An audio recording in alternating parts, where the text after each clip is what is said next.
I have always focused on academics and felt that that has what has helped me to get where I am currently. With the notion that without a good society, without a POR, you can't have anything in terms of placements, in terms of future prospects. That is something that I think is a notion which has been dispelled a bit to a large extent. And along with that, two things which I never compromised on was my sleep and also my CGPA. And also in the fact that I've always tried to do the best in whatever I do. And if I give a subpar performance in college exams due to CA, that wouldn't be doing justice to either. So all of these things, again, balancing the time is difficult, but you have to prioritize, you have to see what is important for you and what is not important for you. Can you share about your CAT preparation? Because despite you at CA or internship or societies, you still managed to get a 99.5%. Can you share your preparation? Right. Any tips? Now coming particularly to Blackstone, I prepared using Professor Ashwath Damodaran's real estate notes. What I feel and what I've learned from my journey is that balancing things is very important. While you have a one-track mindset, you have to stay open to other opportunities which come your way. And I've always tried to do that. If you were to give advice to Veides who has just now joined college, what would that be? In the initial months, I did used to feel that societies are a very important aspect, and I'm not part of that. But then gradually, I saw that there are many other opportunities, many other things which I can do to increase my value and add value to myself. And I went on that journey, and it paid off. Okay.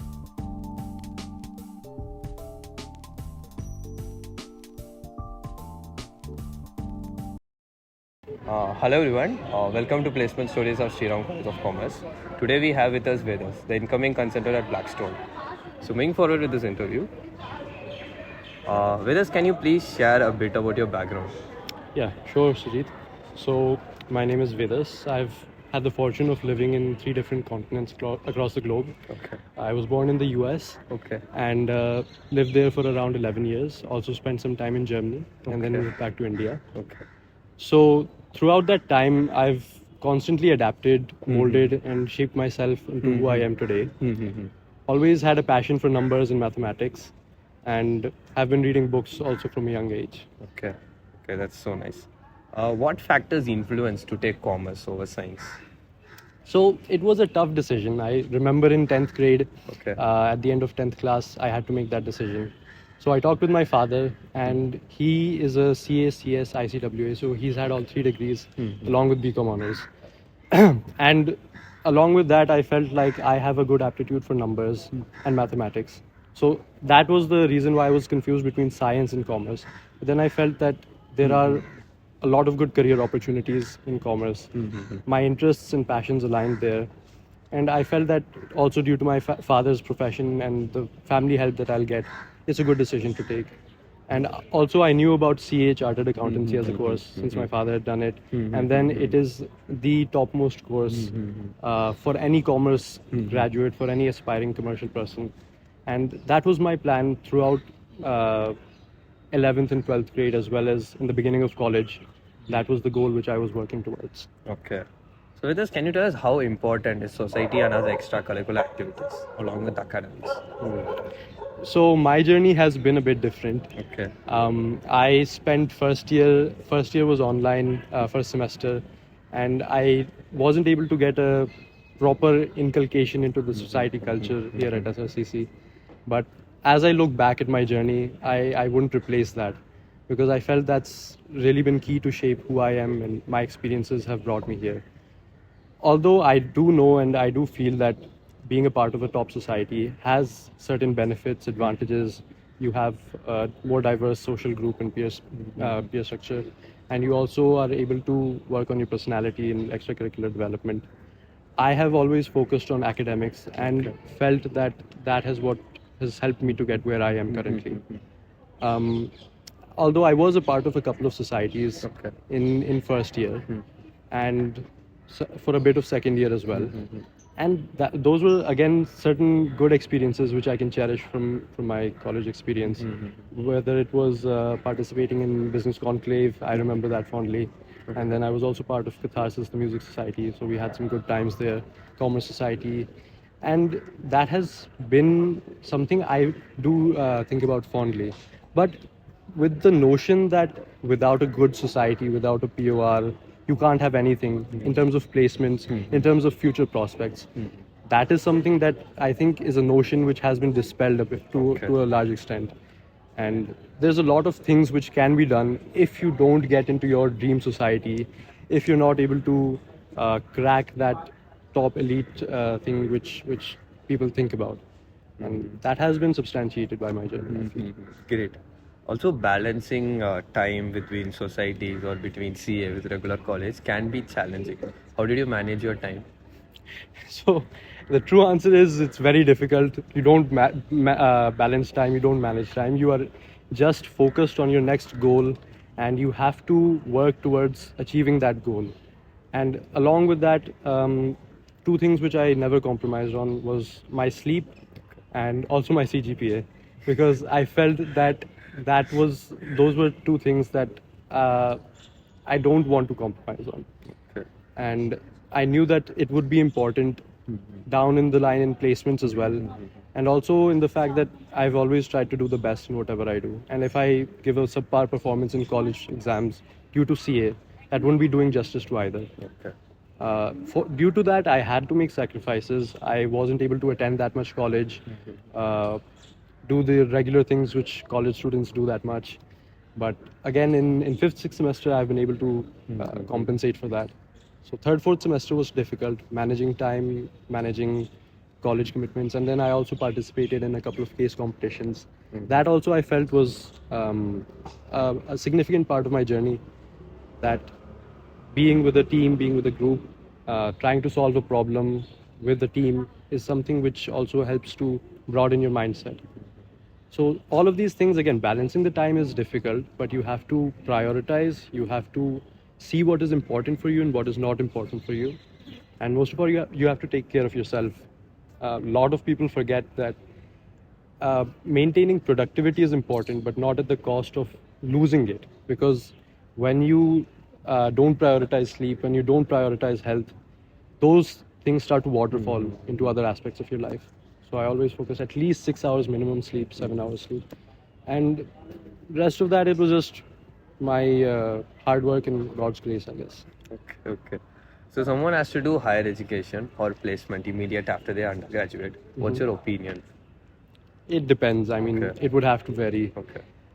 In my situation, I had very little goals for a placement per se. It's Okay. just the way that things turned out were a bit different. But I initially was of the opinion of doing chartered accountancy, going in that stream. But once you get a placement, things change. But it depends. It's a very subjective question on the basis of what role you're getting, what company it is, what domain it is, how interested you are in that particular job. So you'll have to analyze that. Compared to that, higher education like CA, MBA, which are the two most sought after higher education degrees. And other than that, also the other courses, CFA is also an excellent course. So that's a decision which each and every person has to take on the basis of their own merits. You should always try, put your best CV out there, go for interviews, go for these processes, because they help you understand who you are better, and they also help you understand what you can do to become a better individual in terms of the entire process. So it's depending on where you are. Can you share about your CAD preparation? Because despite you at CA or internship or societies, you still managed to get a 99.5%. Can you share your preparation? Right. Any tips? So for CAT, I registered, and then I remember during that time I was also preparing for placements and all. So didn't really give a lot of diligent preparation for CAT, but I spent around 5 to 10 days prior trying to understand the exam structure. Okay. I prepared for DILR, LRDI, which is, I still feel it's one of the most difficult sections on CAT. Because it was a completely new structure, the type of questions were different. For VARC, as I mentioned in the beginning, I loved reading books, so that helped me a lot. I was able to skim through the passages quickly and get the comprehension answers correct. So one thing I'd suggest is, if anyone wants to get better at VARC, start reading a bit more books. I mean, obviously, as you grow older, you don't have that much time. When you're younger, you have time to read books. But that is one thing for VARC which I felt helped me. And for quants, I felt that my interest in mathematics from a young age has helped me to be able to do better in the CAT exam without that much preparation. And I also took mathematics for the general elective in college. And that has helped me not only in this CAT examination, but also throughout the interview process. And maybe as we get into that, I'll talk more about that. For someone who does not know what is Blackstone is, can you explain what does exactly Blackstone do? Sure. So Blackstone is the world's largest alternative asset manager with over $1 trillion in assets under management. There are two main investment avenues: traditional markets, and then alternative investments. So in traditional, you have your capital markets, your stock markets, and debt. And then there's alternative investments, which includes real estate and private equity, which is what Blackstone is into. And they came to our college for the real estate role primarily. Okay. So what was the recruitment process? Recruitment process was a bit different. I mean, what I felt was that they have had a much more academic view in terms of other companies which came. I sat for a couple of other companies. They had guesstimates and case studies as their primary form of interview. But I felt that over here in Blackstone, they were looking at how well you know your academic concept, how much you've studied, and your depth of knowledge in terms of different areas and avenues of the field of commerce. Ranging from things like economics to calculating IRRs on the spot, having quick mental mathematics capacities, and talking about global capital markets as well. So they were looking at it from I think, a more academic perspective and a more commercial based perspective. But again, that's on the basis of the role which they came for, which was finance. And I sat for a company for consulting. And that was a bit different in terms of the interview experience because they asked about guesstimates, case studies, profitability, and all those metrics. So that's primarily the main point of difference with the two interviews. From your perspective, what do you think is the criteria that Blackstone used to shortlist people from initial rounds till the final round of interview? So maybe I'll talk about it from the perspective of initial CV selection, and then how they kind of filtered it down from there. I'll walk you through the process. Okay, sure. First, there were 2 days of interview. On day one, around 20 candidates were there in the beginning, 20, 25 maybe. We had a short 45 minutes test. And in that, they checked our knowledge on economics, game theory, all these business mathematics, annuities, which we calculate. After that test, it was evaluative. It was not eliminative. There were 2 panel interviews. After the first panel interview, certain around 8 or 9 individuals were probably eliminated. And in the second interview, they judged us on our abilities to think on our feet, ability to answer the questions that they're asking in terms of calculating IRRs, in terms of calculating discount rates and various other aspects of the finance world. And after that, when day one was over, they came out with a short list of 4 people. And then on day 2, they had additional interviews. So coming back to your question on what they saw, I would primarily categorize it into CGPA. That was one thing they were looking for. Other than that, I felt personally that they also saw CA Inter as something which is positive because a lot of the people who are currently in the company are chartered accountants, and they feel that it is a valuable course. And I think that is something which brought additional value. And other than that, consistent academic performance, scholarships. Along with that, I would say PORs. Definitely, they saw people at good positions of responsibility who are able to handle these kind of situations. And lastly, I would say they looked at case comps, but not at a very high degree. At least that is what I felt. What preparation did you undertake for this interview experience? So again, it's been a combination of the experiences of many years, and it's not only 1 or 2 weeks of preparation that has gone into the interviews. And I felt a lot of things worked together in collaboration to make that interview a success. it's been a combination of CA intermediate, which gave the foundation for the commerce background, and additionally subjects in BCom honors like FM and FY also. These things also help in building that kind of commerce foundation. I also feel like mathematics was something which they were quite deeply involved in, mathematics and statistics. So my interest in that stems from a very young age. And even when I used to live in the US, my brothers taught me a lot about mathematics. And it's primarily from him that love has come into me. He's excellent in it. So that prompted me to take G mathematics for 4 semesters in college. And I loved it, both from a perspective of learning new things and applying those concepts, and also from CGPA perspective, it was a good boost to the CGPA. But in general, I wouldn't have substituted that with any other GE. Along with that, now coming particularly to Blackstone, I prepared using Professor Ashwath Damodaran's real estate notes that was found on the internet. Along with my friends, we studied with that. There are courses, there are YouTube channels, Break into CRE and other YouTube channels. And whenever I faced any doubts, I would look at Google and YouTube and websites like CFI to understand particular concepts in the finance world. So, Veides, what are the usual working hours and salary in this industry? Uh, as someone who hasn't gone in, I can't exactly say what the working hours will be like, but it is a bit hectic. We know that in finance, 80 to 100 hours is the usual norm. For Blackstone, I can't say exactly how much that will be and how hectic that will be, but I mean, it's definitely an experience I'm looking forward to. So, if a junior approached you seeking an advice on how to make best out of college, what advice would you give to him? That's a difficult one because advice is very specific to an individual. I'd first want to understand where they are coming from, what their background is, how important is academics for them, and how important is extracurriculars and other aspects for them.